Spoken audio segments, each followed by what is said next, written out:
in human terms, my patients would say to me, I hate to bother you.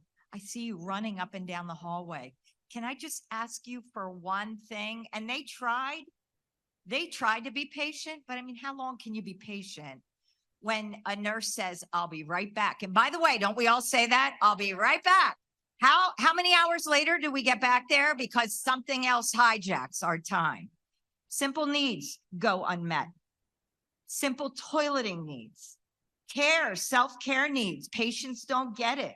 Nurses have been afraid to talk about this to the general public because we don't want to alarm anybody that it's scary in the hospital. We don't want to raise fears to people that they might not be taken care of properly. But have somebody's mother get a bed sore and it's a nurse's fault. I go in there knowing that I should be spending at least 5 minutes with the patient, but all I'm doing is giving them the medication and run again. And we all need to know, every patient deserves that human touch. We're talking about quality of care. How do you expect me to deliver safe patient quality care when I don't even have a minute to run to the bathroom? I personally work on a stroke floor. Many of our patients are unable to get out of bed, unable to speak, unable to feed themselves. They are full care patients.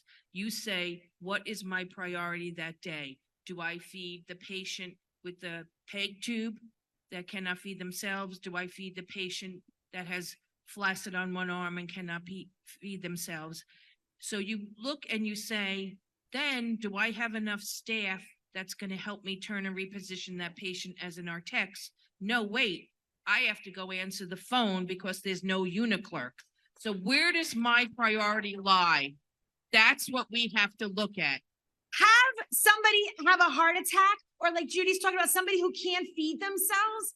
You have to take your time. If they've had a stroke, you have to be careful. You have to take your time. You don't want to rush them. They deserve to get their whole meal. But instead, you feel like you're shoving food in. And when you change somebody in the bed, you need two people. There's often not two people. So you're doing it yourself, rushing on one side of the bed, running to the other side of the bed, having the patient try to hold themselves over on the bed so you can do their back. Things that need to be done are not getting done. And we have not agreed to that. That's not what we signed up for. I say this to the management. I don't understand what you're doing. I do not understand how you can go to your community and say you want to provide high quality care to your patients, and you have the leading experts on quality care, 1,700 of them, saying you're not doing it. And I got to tell the management, I understand that, politicians are not held in high regard, but maybe CEOs of large corporations are held in even less high regard.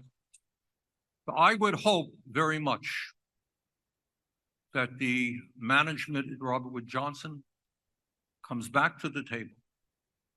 They sit down and negotiate a reasonable contract, which must include adequate patient-nurse ratios, and that instead of being at odds with their union, they work together to become a model for this country as to what a good hospital could be.